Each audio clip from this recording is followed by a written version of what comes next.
तारीख 24 नवंबर 1989। अफगानिस्तान बॉर्डर से सटे पाकिस्तान के पेशावर शहर में सर्दियों की धूप खिली हुई थी। उसी दोपहर एक शख्स अपने दो बेटों के साथ जुम्मे की नमाज अदा करने मस्जिद की तरफ जा रहा था। गलियों और सड़कों पर रोज की तरह चहल पहल थी और गाड़ी मस्जिद की तरफ बढ़ रही थी। जैसे ही गाड़ी मस्जिद के पास पहुंची, वैसे ही प्लांटेड बॉम्ब की वजह से एक जोरदार धमाका हुआ। गाड़ी में बैठे शख्स और उसके दोनों बेटों की उसी समय मौत हो गई। लेकिन शायद ही उस दिन किसी ने यह सोचा होगा कि इस बॉम्ब ब्लास्ट में आज जिस शख्स की मौत हुई है वही आगे चलकर दुनिया के सबसे बड़े टेररिस्ट अटैक 9/11 की वजह बनेगा। क्योंकि मरने वाला शख्स कोई और नहीं दोस्तों, बल्कि अफगानिस्तान में जिहादी मूवमेंट का गॉडफादर कहे जाने वाला शेख यूसुफ अब्दुल्ला अज़म था, जिसकी मौत ही दुनिया के सबसे खतरनाक आतंकी संगठन अलकायदा के फॉर्मेशन की वजह बनी। वही अलकायदा जिसने अमेरिका में 9/11 हमला कराने से लेकर पूरी दुनिया में आतंकी घटनाओं को अंजाम दिया, जो कोल्ड वॉर खत्म होने के बाद पूरे अरब वर्ल्ड में इंस्टेबिलिटी लाने का सबसे बड़ा फैक्टर साबित हुआ। और वही अलकायदा जिसके दो सबसे बड़े लीडर्स बिन लादेन और अल जवाहिरी दुनिया के मोस्ट वांटेड आतंकी बने।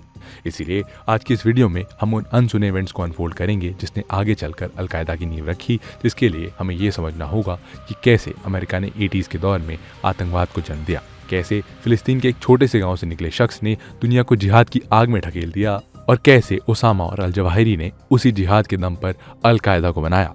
इसके साथ ही आज अल कायदा की करंट सिचुएशन जानने के साथ साथ इसका कश्मीर में फैले आतंकवाद से क्या रिलेशन है, ये भी जानने की कोशिश करेंगे। दोस्तों, ये वीडियो बहुत इंटरेस्टिंग होने वाली है, तो मैं आशा करता हूँ आप इस वीडियो को पूरा देखेंगे। नमस्कार दोस्तों, मैं हूँ शशांक पांडे और आप देख रहे हैं वर्ल्ड अफेयर्स। हाउ वॉज अल कायदा फॉर्म्ड? दोस्तों, अलकायदा के बनने की कहानी 1978 से ही शुरू हो जाती है और ये वो दौर था जब कोल्ड वॉर अपने पीक पर था। अमेरिका और सोवियत यूनियन दुनिया भर में अपने वर्चस्व की लड़ाई के लिए बहुत से प्रॉक्सी वॉर्स लड़ रहे थे और इसी लड़ाई का एक बैटल ग्राउंड बना अफगानिस्तान। दरअसल 1978 में अफगानिस्तान में सोवियत सपोर्टेड कम्युनिस्ट पार्टी की सरकार तख्ता पलटकर सत्ता में आती है, जिससे अफगानिस्तान में भी सोवियत जैसा एक सिस्टम बनने लगता है। इससे वहां की इस्लामिक पॉपुलेशन को काफी दिक्कतें होने लगती हैं और नई सरकार की एंटी इस्लामिक पॉलिसीज की वजह से वहां के लोकल लोगों के मन में एक विद्रोह पैदा होने लगता है और वही विद्रोह कम्युनिस्ट सरकार के खिलाफ फूटने लगता है, जिससे अफगानिस्तान में एक चेन ऑफ कॉन्फ्लिक्ट की शुरुआत हो जाती है और कम्युनिस्ट सरकार खतरे में आ जाती है। इसी खतरे को कम करने के लिए और विद्रोह को दबाने के लिए सोवियत यूनियन दिसंबर 1979 को अफगानिस्तान पर हमला कर देता है और सोवियत यूनियन के इसी हमले से कोल्ड वॉर के डिफाइनिंग इवेंट की शुरुआत हो जाती है। क्योंकि अफगानिस्तान पर सोवियत के हमले को अमेरिका एक मौके की तरह देखता है और उसे भुनाने के लिए इस वॉर में इनडायरेक्टली इन्वॉल्व हो जाता है। अमेरिका के आते ही नए चैप्टर की शुरुआत होती है, जिसे आज हम इस्लामिक टेररिज्म या इस्लामिक जिहाद कहते हैं। और इसी जिहाद से अलकायदा से लेकर दुनिया भर के कई बड़े आतंकी संगठनों के फॉर्मेशन की शुरुआत होती है। और ऐसे में आप सोच रहे होंगे कि अमेरिका ने ऐसा क्या किया, तो आइए अब उसे समझते हैं। तो दोस्तों, सोवियत के हमले को क्रिटिसाइज करते हुए अमेरिका जैसे ही वॉर का हिस्सा बना, उसने इस लड़ाई को सोवियत बनाम अफगानिस्तान से सोवियत बनाम इस्लाम की लड़ाई कर दिया। अमेरिका ने अफगानिस्तान के लोकल लीडर्स को ये समझाना शुरू किया कि सोवियत का ये हमला कोई मामूली नहीं है, बल्कि ये हमला उनकी पाक जमीन पर कब्जा करने के इरादे से किया जा रहा है। सोवियत अफगानिस्तान से होते हुए पूरे अरब वर्ल्ड में इस्लाम को मिटा देना चाहता है और इसीलिए अफगानिस्तान के लोगों को अपने धर्म को बचाने के लिए इस सोवियत इन्वेजन के खिलाफ जंग लड़नी होगी, उन्हें जिहाद करना होगा। इसी वजह से न सिर्फ अफगानिस्तान बल्कि मिडिल ईस्ट के लगभग सभी मुस्लिम देशों के लोग सोवियत के इस हमले का विरोध करना शुरू कर देते हैं और अमेरिका का साथ ही सऊदी अरब भी अफगानिस्तान की इस वॉर में इनडायरेक्टली इन्वॉल्व हो जाता है।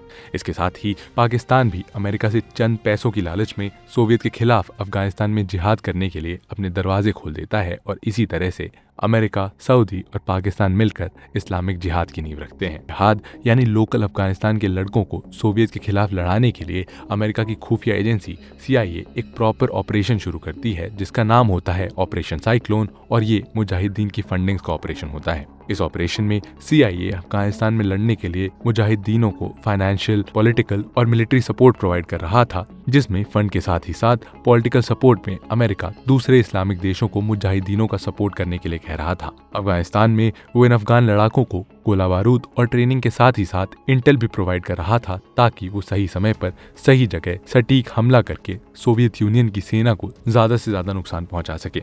दोस्तों ऐसा कहा जाता है कि ऑपरेशन साइक्लोन CIA का सबसे महंगा कोवर्ट ऑपरेशन भी था और एक अनुमान के हिसाब से ऐसा माना जाता है कि अमेरिका ने अफगानिस्तान में मुजाहिदीनों को आर्म्स और फंड सप्लाई करने के लिए करीब $2 बिलियन खर्च किया था। लेकिन CIA और अमेरिका को ये ऑपरेशन एग्जीक्यूट करते हुए ये आइडिया नहीं रहा होगा कि इसी ऑपरेशन से वो अलकायदा का बीज बो रहा है। दोस्तों ऐसा हम इसलिए कह रहे हैं क्योंकि अमेरिका डायरेक्टली इस वॉर में इन्वॉल्व नहीं था और इसीलिए वो डायरेक्टली लड़ाकों की मदद नहीं कर सकता था, ना ही वो मुस्लिम लड़ाकों को जिहाद का पाठ पढ़ा सकता था।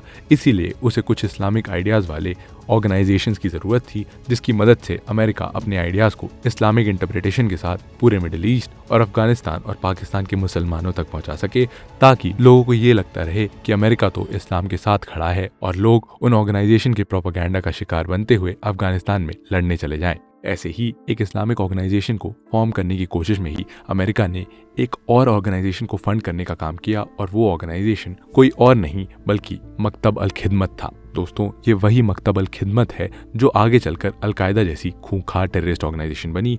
इसीलिए अब चलिए समझते हैं मकतब अल खिदमत को डिटेल में।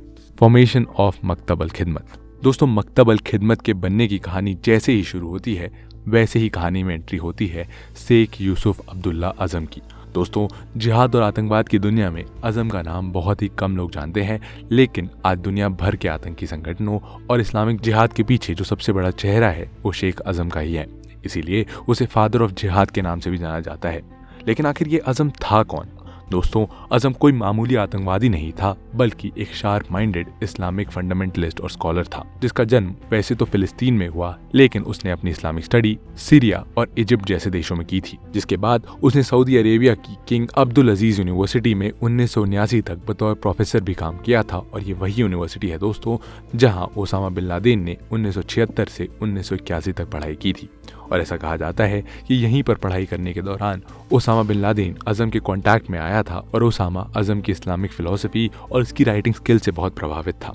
इसके बाद 1979 में सोवियत के हमले के बाद ही शेख अज़म अफगान वॉर में शामिल होने के लिए सऊदी से पाकिस्तान चला आया और इस्लामिक लैंड पर सोवियत के इन्वेजन के खिलाफ अज़म ने 1979 में ही एक फतवा जारी कर दिया जिसमें अफगानिस्तान और पैलेस्टीन स्ट्रगल को जिहाद का नाम देते हुए उसने कहा कि दुनिया भर के काबिल मुसलमानों का ये कर्तव्य है कि वो लोग इस्लामी देशों पर विदेशी कब्जे के खिलाफ लड़ाई लड़ें। और उसी दौरान अज़म ने पाकिस्तान की इंटरनेशनल इस्लामिक यूनिवर्सिटी में इस्लाम पढ़ाना शुरू कर दिया था। लेकिन अब वो खुद भी इस वॉर में डायरेक्टली इन्वॉल्व होना चाहता था और अफगानिस्तान वॉर में इस्लाम की लड़ाई को तेज करना चाहता था। इसी के लिए वो पाकिस्तान के पेशावर गया और यहीं से अफगानिस्तान वॉर में इन्वॉल्व हो गया। उसने पेशावर में दुनिया भर से आने वाले मुस्लिम लड़ाकों के लिए ट्रेनिंग सेंटर और गेस्ट हाउस शुरू किया और इसी दौरान 1981 में अपनी पढ़ाई खत्म कर ओसामा बिन लादेन भी पेशावर में अफगानिस्तान वॉर में शामिल होने के लिए आ गया था। अज़म ने उसे अपने साथ काम पर रखा क्योंकि अज़म को यह पता था कि ओसामा बिन लादेन एक बड़े खानदान से आता था।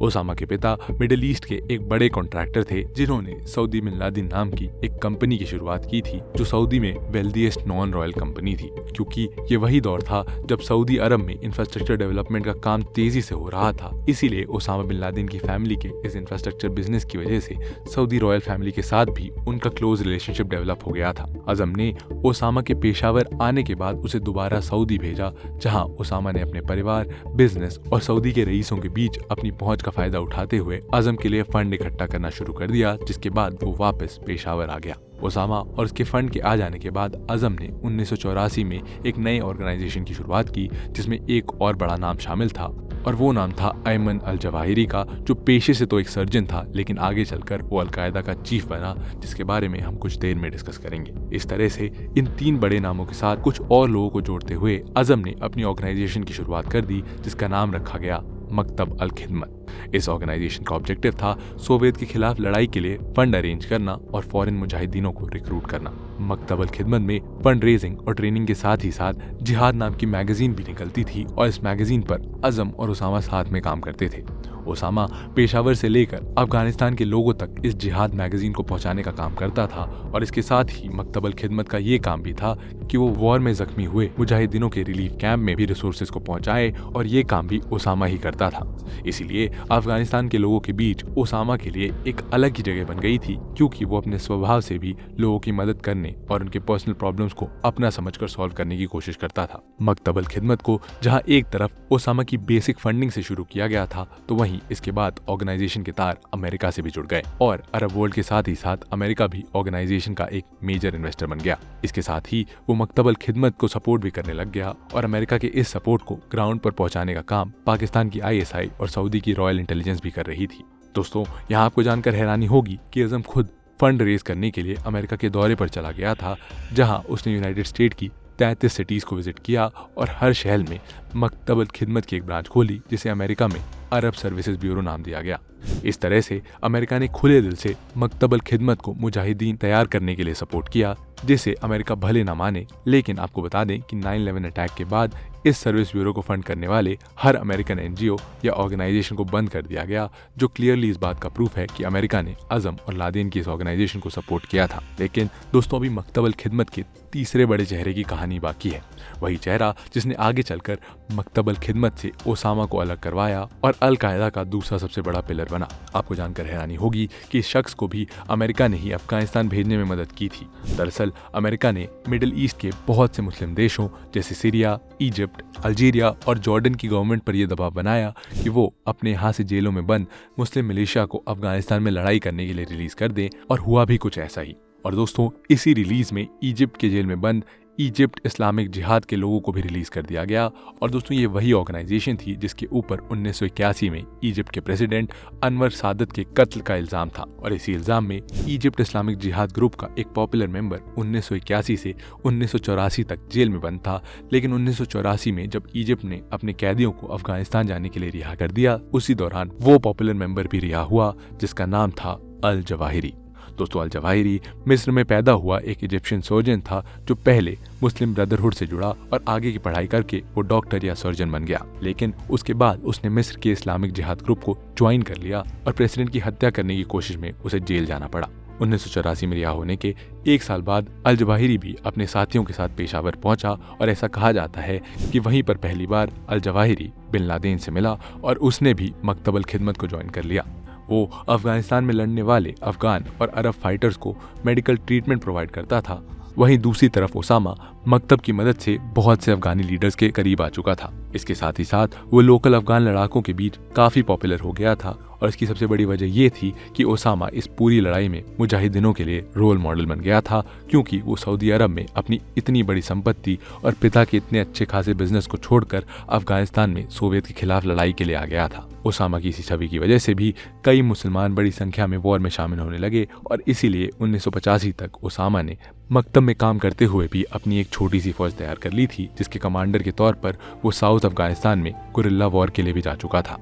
और वहां मिली एक जीत ने उसे और पॉपुलर बना दिया था, और ओसामा के बारे में ऐसा कहा जाने लगा था कि जब वो वॉर में लड़ता है तो वो मौत की चिंता नहीं करता, वो सिर्फ जिहाद के लिए दुनिया की सबसे बड़ी शक्ति सोवियत यूनियन से महज कुछ गुरिल्ला सिपाहियों की मदद से लड़ गया, और उसने सोवियत आर्मी को घुटने टेकने पर मजबूर कर दिया।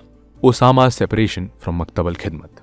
दोस्तों, इसी बीच जब ओसामा गुरिल्ला वॉर में बिजी था, तो वहीं दूसरी तरफ मकतबल खिदमत में अज़म और अल जवाहिरी पेशावर में काम कर रहे थे। लेकिन अल जवाहिरी को अज़म के जिहाद पर अब डाउट होने लगा था। दरअसल अज़म ओसामा के डायरेक्ट वॉर में इन्वॉल्व होने से उतना खुश नहीं था। वो मकतबल खिदमत का इस्तेमाल वैसे नहीं करना चाहता था जैसे कि ओसामा कर रहा था। अज़म अफगान और अरब वर्ल्ड के लड़ाकों को एक साथ लड़ने के लिए उन्हें इंटीग्रेटेड रखने का काम करना चाहता था, और इस वॉर में सिर्फ लॉजिस्टिक और फाइनेंशियल सपोर्ट प्रोवाइड करने के पक्ष में था। वो मकतबल खिदमत को कोई मिलिट्री ऑर्गेनाइजेशन नहीं बनाना चाहता था, यानी अज़म मकतबल खिदमत से एक डिफेंसिव गेम खेलना चाहता था। लेकिन अल जवाहिरी ज्यादा अटैकिंग जिहाद में बिलीव करता था, इसीलिए कुछ मीडिया रिपोर्ट्स में ऐसा कहा जाता है कि अल जवाहिरी ने ही ओसामा को अज़म के अगेंस्ट भड़काने का काम किया था। और दोस्तों, इसी का रिजल्ट हुआ कि जिस प्रोफेसर के विचारों से ओसामा प्रभावित होकर इस जिहाद का हिस्सा बना था, अब वो उससे बिल्कुल अलग सोचने लगा था, क्योंकि ओसामा मकतबल खिदमत का इस्तेमाल मिलिट्री ऑपरेशन या गुरिल्ला वॉर में भी करना चाहता था। अज़म से इसी आइडियोलॉजिकल डिफरेंस की वजह से ओसामा 1985 के बाद से ही अपनी एक अलग ऑर्गेनाइजेशन को बनाने के बारे में सोचने लगा, और अल जवाहिरी के साथ आने की वजह से उसके इरादे और मजबूत हो गए। अगले 1-2 सालों तक ओसामा सोवियत के खिलाफ गुरिल्ला वॉर करता रहा, जिसका रिजल्ट ये रहा 1987 तक अफगानिस्तान के बहुत बड़े हिस्सों पर मुजाहिदीनों ने अपना कब्जा जमा लिया। दूसरी तरफ सोवियत की फौज जंग में लगातार हार का सामना करती रही, और इसी बीच 1988 में लादेन ने खुद को मकतबल खिदमत और अज़म से बिल्कुल अलग कर लिया। इसका एक और बड़ा कारण जिहाद को लेकर ओसामा और अजम की अलग अलग सोच थी। सोवियत के साथ वॉर खत्म हो जाने के बाद अजम अफगानिस्तान में मुजाहिदीनों की ही सरकार बनाने की बात कर रहा था, वहीं ओसामा और अल जवाहिरी जिहाद को सिर्फ अफगानिस्तान तक सीमित नहीं रखना चाहते थे, बल्कि इससे वो ग्लोबल जिहाद की शुरुआत करना चाहते थे। वो हर उस इस्लामिक देश में शरिया कानून लागू करना चाहते थे जहां पहले कभी इस्लामिक रूल रहा हो, और इसी हिंसा और आतंक की राह पकड़ने की कोशिश में ओसामा और अल जवाहिरी मकतबल खिदमत से अलग हो गए। 11 अगस्त 1988 को अजम के स्पिरिचुअल आइडियाज और अल जवाहिरी के इस्लामिक जिहाद ग्रुप के प्रायर एक्सपीरियंस को एक साथ जोड़ते हुए एक नया जिहादी ऑर्गेनाइजेशन बनाया गया, जिसका नाम अल कायदा यानी द बेस रखा गया। और ओसामा की पॉपुलैरिटी और जंग में उसकी बहादुरी की वजह से सर सम्मानित करते हुए उसे अल कायदा का चीफ मान लिया गया। और दूसरी तरफ अजम अफगान फाइटर्स का सपोर्ट करता रहा और अफगानिस्तान सोवियत से वॉर में जीत गया। फरवरी 1989 में सोवियत सेना के वापस जाने के बाद अफगानिस्तान की आजादी की घोषणा हो गई और इसीलिए अजम भी अब रिलैक्स हो गया था और अमेरिका ने उससे अपना सपोर्ट वापस ले लिया था। इसी दौरान तारीख आई 24 नवंबर 1989, जब नमाज के लिए जाते हुए शेख यूसुफ अब्दुल्ला आजम और उनके दोनों बेटे बॉम्ब ब्लास्ट में मारे गए। लेकिन आज तक ये तय नहीं हो पाया कि मुजाहिदीन और जिहाद के फाउंडिंग फादर को किसने मारा। कुछ लोग ये भी कहते हैं कि ओसामा ने ही अजम को खत्म करवा दिया था, क्योंकि उसे पता था कि जब तक अजम रहेगा वो ओसामा के जिहाद के तरीकों को बेअसर करता रहेगा। लेकिन दोस्तों, इस बात में कितनी सच्चाई है ये किसी को नहीं पता। वापस अगर अलकायदा पर आए तो 1988 में यह ऑर्गेनाइजेशन बन जरूर गया, लेकिन अब भी ये एक्टिव नहीं था। कारण था फंड की कमी, क्योंकि अमेरिका के जाने के बाद अब वो रास्ता बंद हो चुका था। इसीलिए मकतबल खिदमत से अलग होते ही ओसामा फंड इकट्ठा करने के लिए 1988 में ही सऊदी चला गया। और ओसामा के सऊदी पहुंचते ही उसका वहां एक हीरो की तरह स्वागत हुआ, क्योंकि उसने सोवियत जैसे सुपर पावर को हराने में एक बड़ा रोल प्ले किया था। सऊदी में वो अपनी नई ऑर्गेनाइजेशन के लिए फंड जुटाने और लोगों को ऑर्गेनाइजेशन ज्वाइन कराने के लिए काम कर रहा था। लेकिन अब यहाँ सवाल ये उठता है कि जब अमेरिका के सपोर्ट से ही अजम और ओसामा ने जिहाद की शुरुआत की थी, तो ओसामा की ऑर्गेनाइजेशन अल कायदा अमेरिका के खिलाफ कैसे हो गई? अल कायदा ने अमेरिका पर 9/11 का हमला आखिर क्यों करवाया? आइए अब इसे ही डिटेल में समझते हैं। How did America become the enemy of Osama? दोस्तों, ओसामा के साथ अमेरिका की दुश्मनी की शुरुआत भी सऊदी से ही हुई थी। ओसामा जब सऊदी में काम कर ही रहा था, उसी दौरान 2 अगस्त 1990 को सद्दाम हुसैन की सेना ने कुवैत पर हमला कर दिया, जिसके बाद सद्दाम हुसैन की सेना इराक और सऊदी के बॉर्डर पर भी पहुंच गई। इसके लिए सऊदी ने अमेरिका से हेल्प मांगी, लेकिन ओसामा अमेरिकन हेल्प के बिल्कुल खिलाफ था। उसका ये मानना था कि सऊदी की लड़ाई बिना वेस्टर्न सपोर्ट के लड़नी चाहिए और वो नहीं चाहता था कि इस्लाम की इस पाक धरती पर नॉन मुस्लिम्स के कदम पड़े। दोस्तों, इस टॉपिक पर हम ऑलरेडी एक डिटेल्ड वीडियो बना चुके हैं, जिसे आप आई बटन पर क्लिक करके देख सकते हैं। और दोस्तों, इसी के लिए वो सऊदी के प्रिंस से भी मिला, लेकिन जब सऊदी के प्रिंस ने उससे पूछा कि हम सद्दाम हुसैन की केमिकल और बायोलॉजिकल वेपन से बिना अमेरिका के सपोर्ट से कैसे लड़ेंगे, तब ओसामा के पास कोई जवाब नहीं था। इसीलिए उसने कहा कि हम फेथ यानी अल्लाह में आस्था रखते हुए लड़ेंगे, और इस बात पर उसकी काफी खिल्ली उड़ाई गई, जिसके बाद से ओसामा सऊदी की मोनार्की के खिलाफ खुल के बोलने लगा। इसके साथ ही साथ उसने अमेरिका को भी आड़े हाथ लेना शुरू कर दिया और अमेरिका सऊदी अरब के अलायंस को लगातार क्रिटिसाइज भी करने लगा। इससे अमेरिका की इमेज मिडिल ईस्ट में भी खराब होने लगी थी, जिस वजह से उसने सऊदी पर यह प्रेशर बनाया कि वो ओसामा का कुछ करे। सऊदी पर अमेरिकन दबाव के कारण 1991 में ओसामा को सऊदी से एक्सपेल कर दिया गया, यानी अमेरिका ने ओसामा को उसी के घर से निकलवा दिया। इससे ओसामा की और बेइज्जती हुई, जिसके बाद वो सूडान चला गया, लेकिन सूडान में भी उसकी एक्टिविटी को अमेरिका मॉनिटर कर रहा था। इसीलिए जब अमेरिका ने सूडान पर प्रेशर बनाया तो ओसामा को वहां से भी निकाल दिया गया, जिससे ओसामा की छवि के साथ ही साथ सूडान में उसके कई इंफ्रास्ट्रक्चरल प्रोजेक्ट्स भी बर्बाद हो गए, जिसमें ओसामा को मिलियंस ऑफ डॉलर्स का नुकसान हुआ। साथ ही सूडान में रहते हुए सऊदी के किंग फहद ने ओसामा की नागरिकता रद्द कर दी और अमेरिका की वजह से ही बिन लादेन फैमिली पर दबाव डालकर उसके ईयरली $7 मिलियन के स्टाइपेंड को भी बंद करवा दिया गया। इस तरह से जिस अमेरिका के लिए एक समय पर ओसामा ने अपनी जान की परवाह नहीं की, उसी अमेरिका ने उसे हर जगह से बेदखल करवाने के साथ ही साथ ओसामा को फाइनेंशियल तौर पर भी तोड़ दिया, और इसी वजह से अमेरिका ओसामा का सबसे बड़ा दुश्मन बन गया। इसीलिए उसने भी अमेरिका को सबक सिखाने के लिए एक बड़ा टेररिस्ट अटैक प्लान किया और 26 फरवरी 1993 को ओसामा ने पहली बार वर्ल्ड ट्रेड सेंटर पर हमला किया था। हालांकि हमला उतना सक्सेसफुल नहीं हो पाया और इसमें 6 लोगों की जानें चली गई।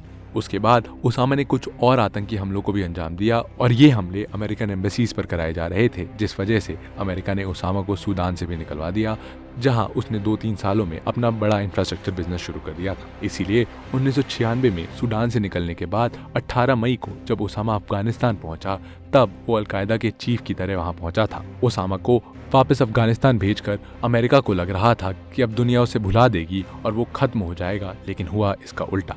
अफगानिस्तान पहुंचते ही 23 अगस्त 1996 में उसने अमेरिका के खिलाफ एक फतवा जारी कर दिया, जिसमें उसने अमेरिका के खिलाफ जंग का ऐलान किया था। और ऐसा इसलिए क्योंकि इस्लाम की 2 सबसे पवित्र जगह मक्का और मदीना पर अब भी अमेरिकन सोल्जर्स तैनात थे। अमेरिका की यह हरकत इस्लामिक जिहादियों को बिल्कुल पसंद नहीं आ रही थी, क्योंकि जिस इराक के डर की वजह से सऊदी में अमेरिका ने अपना बेस बनाया था, वो डर खत्म हो चुका था, लेकिन अमेरिका अपनी सेना वापस नहीं बुला रहा था। और फिर यहीं से शुरू हुई ओसामा और अल जवाहिरी की अलकायदा की आतंकी कहानी। दोस्तों, क्योंकि ये वो दौर था जब तालिबान ने अफगानिस्तान को कंट्रोल में ले लिया था, इसीलिए 1996 के बाद से अलकायदा अफगानिस्तान में खूब मजबूत हो गया और उसकी मजबूती का सबसे बड़ा इम्पैक्ट अमेरिका के ट्विन टावर्स पर देखने को मिला, जब 11 सितंबर 2001 को ओसामा की लीडरशिप में अलकायदा ने अमेरिका के वर्ल्ड ट्रेड सेंटर पर प्लेन क्रैश करवा दिया था। अलकायदा के इस हमले से पूरा अमेरिका सदमे में था और अमेरिका ने उस दिन अपनी ही गलती का सबसे बड़ा खामियाजा भुगता।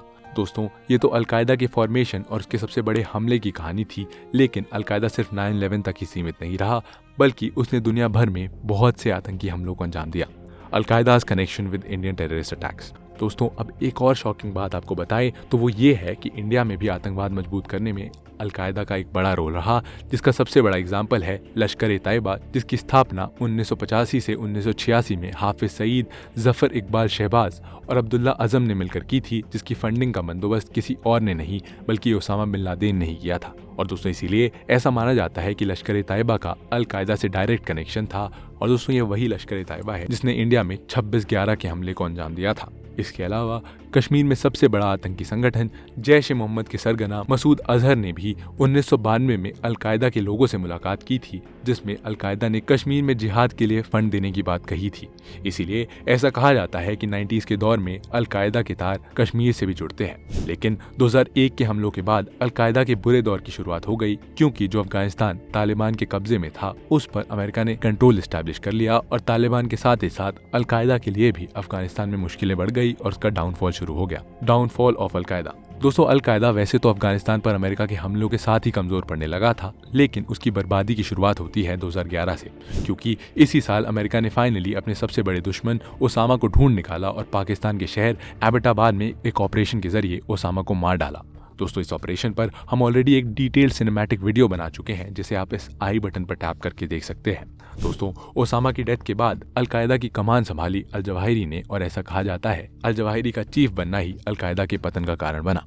ऐसा इसलिए क्योंकि एक समय था जब जिहादियों के बीच लादेन को लेकर एक अलग तरह का क्रेज हुआ करता था, पर यह पागलपन कभी भी जवाहिरी को लेकर नए जिहादियों में नजर नहीं आया। 2011 से 2022 तक की 11 साल की अपनी लीडरशिप में जवाहिरी कभी भी वायलेंट मेंटालिटी वाले जिहादियों के बीच अपनी जगह नहीं बना पाया, और यहाँ तक कि अल जवाहिरी ने जिस अलकायदा को इराक में बड़ा किया था, वही अलकायदा इराक यानी AQI आगे चलकर आईसिस में तब्दील हो गया और उसने अलकायदा से खुद को पूरी तरह से अलग कर लिया। यानी एक तरह से देखा जाए तो अलकायदा ही वो कारण था जिसकी वजह से दुनिया ने आईसिस जैसे खूंखार आतंकी संगठनों को देखा, लेकिन वो अल जवाहिरी की पुअर लीडरशिप ही थी जिसकी वजह से AQI के जिहादी खुद को अलकायदा से अलग करने में लग गए थे।